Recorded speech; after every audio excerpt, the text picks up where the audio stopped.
the Gates Productions. If you are new, welcome to my channel. If you are not, I appreciate you watching my videos. If you do enjoy the video, please give a thumbs up and leave a comment down below. I read and reply to all comments. I aim to build a community, so it is nice to engage with viewers. If you are not a subscriber, please subscribe to this channel, and please remember to hit the notification bell so that I can let you know when new content is released. Nigga disclaimer. If the word nigga offends you, then this video may not help you to feel good. The question that's being discussed in this video has been quietly discussed at the dinner tables of black people for more than a century, even during the Black American slavery period. I will attempt to qualify and quantify all non-verbal cues using quotes from our black African ancestors and our black American intellectuals, while offering tools to decipher, is the nigga an outright traitor or just duplicitous?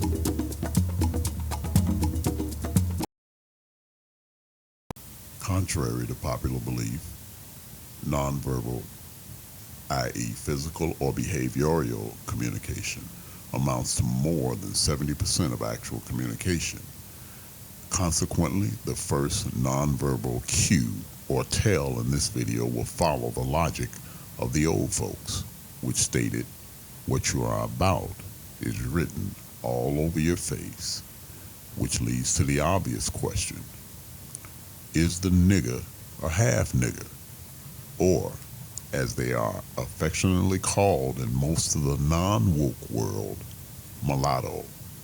The half-nigger, aka mulatto, has a very checkered history, pun intended. Dr. Chancellor Williams, in his 20 years of compiling his seminal work, The Destruction of Black Civilization, said, because strict laws existed restricting whites' movement within the interior of Africa, and the ability of mulattoes' ability to circulate freely within the interior of Africa, gave them the option to bring back our secrets and of weaknesses to the invaders.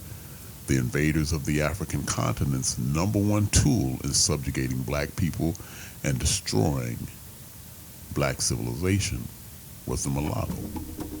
Let's not mention their impact in the Caribbean, South America, or Australia in this video. Dr. Williams wrote, and I quote, "To prove how truly white they were, the mixed Egyptians made hatred of Africans a ritual and tried to surpass the whites in their raiding for slaves in all African areas.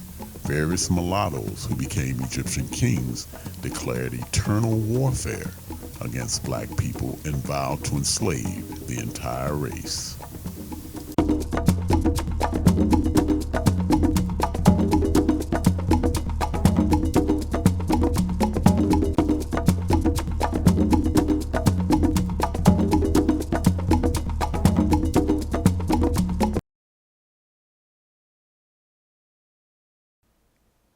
For centuries, many black people questioned the loyalty of black people that unite, marry, and/or start a family with non-blacks. Even in today's woke Western societies, the majority of black people around the globe secretly view those involved in non-black sexual relations or marriages as minimally morally corrupt people. Maximally, you are probably a white worshiper.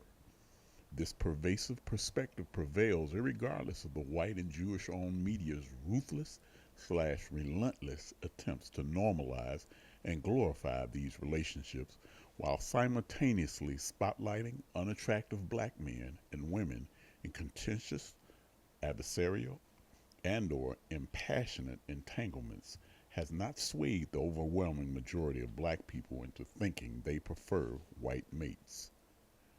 In spite of the European American and European media's incessant attempts to glorify European standards of beauty as aspirational goals for black families, many black intellectuals label these black or non-black dalliances as tragic relationships and no more than glorified booty calls. In reality, the mere sight of these so-called tragic relationships sends an uncomfortable twinge to the guts of more than most thinking black people who unconsciously immediately analyze why. Which leads to the second loyalty vetting question. Does the nigger have a non-black mate? And because of this, many of our children mistake the white welfare agent or the white social worker as their father. And sometimes they're right. You see all these little half-white babies running around in the community. They're not that way because you and I want them to be that way. The white man rapes and ravishes and takes advantage of our women. He'll take your little sister. Yes, he will. Your little baby sister is the potential bait for every white man in Harlem. Your little daughter, your mother, your wife. Ask them sometimes. Every time they walk past the white man, he hits on them. He thinks that they're animals that he can abuse at will. This is where you get all these little half-white babies running around the street. None of them know who their daddy is. And all of them think that the white man is their daddy. And I say, as I said, most of them are right. And if you and I, if we don't wake up and keep that white man away from our women, our race will really be destroyed. Keep that white man's claws off our women. Make him know that's the best way, yes.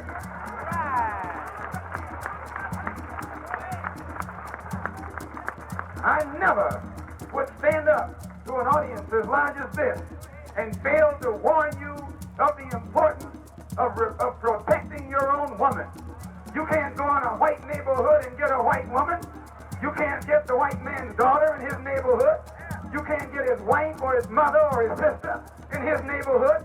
Then why should you let him walk around here in your neighborhood with your wife and your mother and your daughter and your sister? Because I shall teach the black man, I shall teach the black man to see beauty in his own kind and stop bleaching his skin and otherwise looking like what he's not.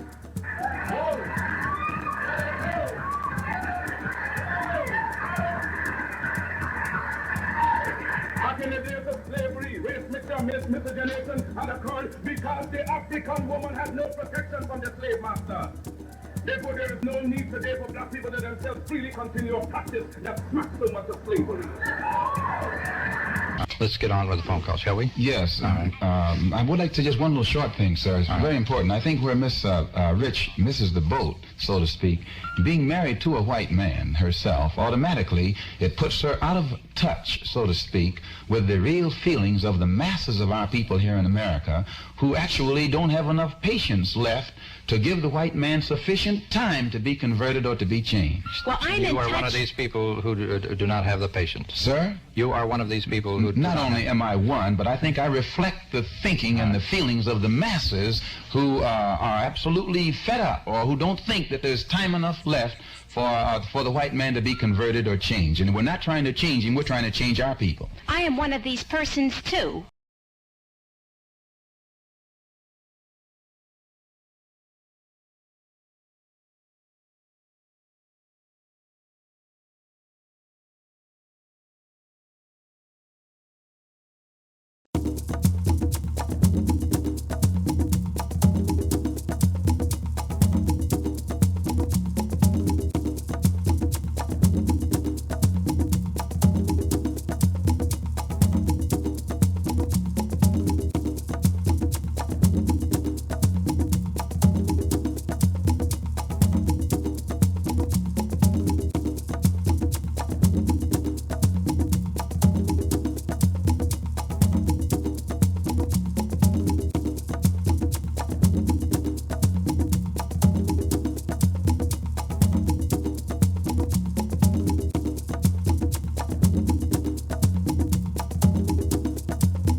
The sight of a black woman with a well-cropped hair weave is simply a fashion statement.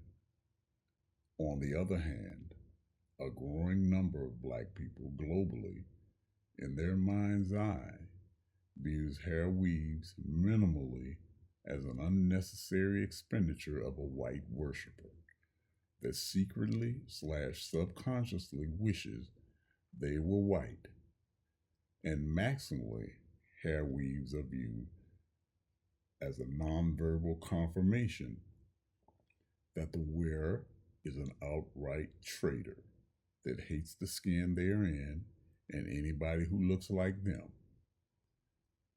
In the black woman's defense, it is not her fault that historically white people from divergent European backgrounds subconsciously envied/hated the thick, naturally curly hair that God has blessed her with. So much so that whenever white people raped, enslaved, and slaughtered black people, whether in the Americas, in the Caribbean, or on the African continent, black women, not so coincidentally, were required to cover their hair. Many believe that the smartest/informed white male leaders from many different European backgrounds, living in continents on different corners of the globe, unanimously came to the same conclusion, mandating that all black women's hair must be covered, as in today, because they knew that her curly black hair coils, roaring towards the sun like all other plants, are a kind of antenna, able to communicate with a universal source of infinite intelligence and formless energy substances that may in turn incarnate a black Messiah through her womb. Yes, it has taken hundreds of years of generational abuse and propaganda to make the buying, gluing, or sewing of the hair from another woman's head, or from the head of a corpse to your head, from adolescence to death, seem normal. Undeniably, European-style hair weaves are used by some to send the signal that I hate everything that has anything to do with black people, which leads to the next character-defining question. Does the nigger have a hair weave on their head? The white supremacists look at the black male and says, oh, you'll begin to get a little bit of intelligence in your head. Well, I'm going to take up all of your time now trying to train you to forget about putting something in your head. I'm gonna train you to worry about what looks like on your head. And so I'm going to concentrate on always having you just be absorbed, both black males and black females, with your hair. That's going to be your project in life. You're not going to be able to go to school. You're not going to be able to take care of anything. I mean, you're not going to be able to pay your bills because you are sitting up day and night making a hair plan, making blueprints for your hair. This is what you dark-skinned people should be doing. While we are making bullet trains and new airplanes and going under the bottom of the ocean and all like that, you are sitting in front of a mirror getting carried away about what type of rubber band to put on your hair to control it. And I will provide the rubber bands at a price. See, so that hair thing has always been a big thing with black people, particularly in the Northwestern Hemisphere and other parts of the world. Mm-hmm. You know, in other words, hey, you don't have time to go to school. You better get out here in the streets and do something about your hair. I mean, your hair is everything. I mean, your hair is your entire life. Don't worry about food and clothing and all like that and trying to make some money and trying to get something in your head. Forget about something in your head. Worry about what's on your head. And if it's not hair, I'll put some hubcaps on your head and charge you $500 a hubcap and whatnot, because you don't know what to put on your head, not to say anything about what is in it. You know why? Because I've made you into some type of creature. You're not even a being that comes anywhere close to being what you could call a human being. You things. You throw away things. You're not even people. At one time I said that you weren't people. You were property. And that's basically what you are now. You're my property. So go on down there and sit in front of the mirror. I'll provide the mirror. I'll provide the hair oil. I'll provide the combs. And you sit there while I'm running the entire universe, and you fuss with your hair and make a great big deal out of it. You can't get to work in the morning on account of you got to get your hair fixed. You got to see that your braids are in place. And you got to look around for some type of baling wire to put around all that stuff that's hanging down there, almost dragging to the ground behind you. Because that's a priority for you people, because I don't want anything going on in your head, ever. From time immemorial, even on the African continent, black people learned quickly that the better they can mimic white people, the more financially prosperous they can be. A form of ass-kissing that is widely sanctioned, even amongst most black parents, is when their children change their voices to sound like a white person over the phone. White people never change their voices, even if they go to all black schools. However, black people come home from colleges with newfound accents of elaborate / creative vocal interpretations of how they can out-white white people in order to gain and retain employment. Too many black people, especially amongst those with high-level college credentials, have been placed in the precarious position of having to kiss white people's asses to earn a living. It does not bother most black parents that the tonality of their children's voices does not sound like their parents, grandparents, and great-grandparents for possibly 1 million years prior, because they are hoping that white people will be less racist or more accepting of their children. Just as in the past, these black parents are unwilling to directly confront racism, so they force themselves to forget racism's core goal of mistreatment of non-whites, regardless of how they may sound when talking. As a small child, I would ask my mother why she would change her voice when she talked with certain people. Her reply was, "One day you will understand." Now I understand that a minority of black people make a conscious effort to use the tonality of their voices to distance themselves from anything perceived as blackness, and to send a signal to white people that I value you and hate my blackness, which leads to the next character-defining question. Does the nigger speak with an exaggerated European tonality in their voice?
Too many black people refuse to talk about racism.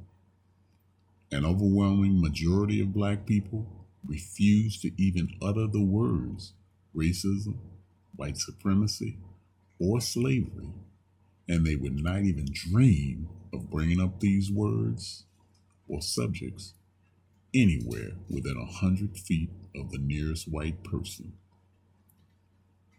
If black people are cornered and must respond to a racist event that they witnessed or were subjected to in the presence of white people, virtually all, even the most hardened, undereducated, and ghetto fabulous blacks will suddenly become soft-spoken and meek, using all the non-threatening white folks approved words to describe their victimization, such as prejudice, bias, discrimination, bigotry, but never the precise word racism.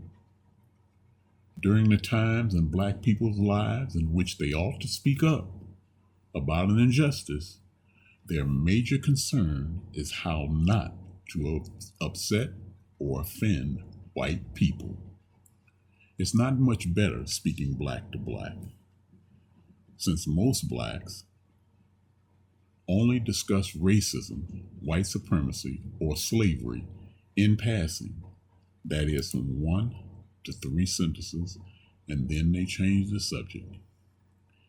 Yet, this black to black discussion can expose members within the larger group of white worshipers that will loudly and viciously protect white people even when none are present. These white worshipers will quickly divert the conversation and in a roundabout way blame the perceived racism on black people. They make canned comments like, "Leave white people alone. These niggas ain't shit. They're killing each other on dope and don't want to work." Even though white people are killing tens of thousands of people daily with cluster bombs, cruise missiles, and supersonic drones, a nigger with a pop gun is the greatest threat facing humanity. Also, I don't see color, and black people own slaves, and that was a long time ago, so leave the subject of slavery alone and forget about the past. White supremacists test blacks, especially on the job, with sly conversations regarding racism, just to see what type of black person you are. We ought to use the same rummaging logic. We ought to ask the same character-defining question. That is, does the nigger interrupt, deflect, or change the subject whenever racism, white supremacy, or slavery is mentioned?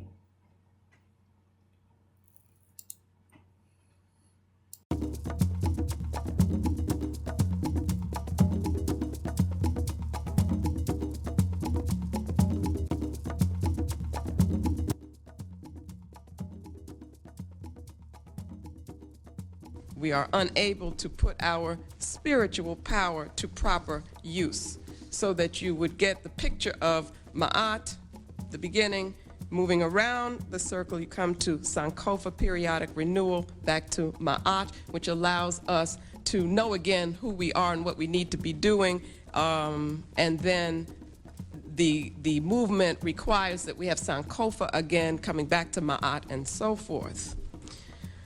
This I would see as a natural cycle. But in our cultural history, it is important that we put all of this into historical context. There was a great disaster which occurred, which interrupted this cycle, preventing periodic renewal. And this I have called the Ma'afa, a term introduced in the book, Let the Circle Be Unbroken. The Ma'afa refers to the disastrous destruction of this natural process. It is disruption.